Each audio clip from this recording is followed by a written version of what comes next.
Welcome back to SB Nation. We're doing NFL divisional previews. With me to talk about the AFC East, Brad Wells of SB Nation at StampedeBlue.com.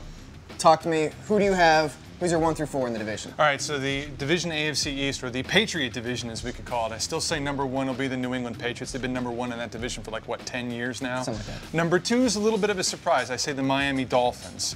Number 3, he says no. Number 3 is the Buffalo Bills, and number 4 is the Jets, Jets. I definitely agree that the Jets are garbage, but like, talk to me about the Patriots first. This is a team that went to the Super Bowl last year. Yeah, I mean, what is there to say about them? It's pretty much the same team as last year. They've added some more depth to their defensive line, into their linebacking core through the draft. They're going to be able to rush the passer better.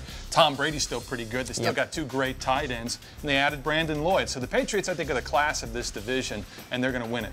It's a pretty easy division to be the class of, in fairness. Yeah, I think that's fair. Okay, tell me why the Dolphins are going to be second, because you're going to be wrong. But please. I'll do my best to explain it with this. The Dolphins will be number 2 because I just like their head coach a lot. And I like Ryan Tannehill. It's a little controversial, I know, because a lot of people aren't really big on Tannehill.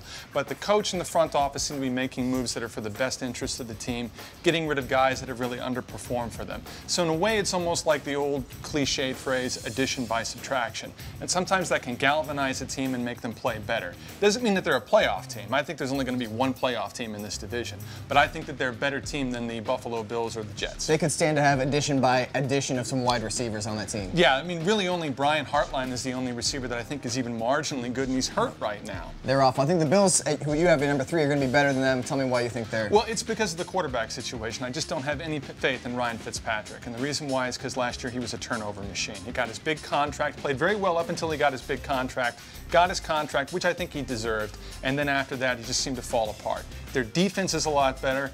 Their secondary is going to be better, but at the end of the day, this is a quarterback-driven league, and I don't have a lot of faith in his ability to win football games for them in that division. The starter from the Bills for the last several years is better than the rookie starting for Miami. I just like Ryan Tannehill better than him going forward. All right. We can agree that the Jets are trash, at least. Speaking of starting quarterbacks right now, all right, so that's one thing. The Jets were, the preseason has continued, and the Jets still haven't scored a touchdown. It doesn't matter if it's Mark Sanchez or Tim Tebow. And the Tebow thing has just been a distraction all offseason. And it's taken away really from what I think the Jets' strength is, which is their defense. Their defense is outstanding. Quentin Coples has looked amazing in preseason. But again, this is a quarterback-driven league. These quarterbacks aren't getting the football into the end zone. I might bash Ryan Fitzpatrick, and you might bash Ryan Tannehill, but at least these guys are getting the football in the end zone. Yeah. The Jets aren't. What do you think about the AFC East? Tell us how much the Jets suck in the comments. For more on the NFL, subscribe to SB Nation. We'll see you soon.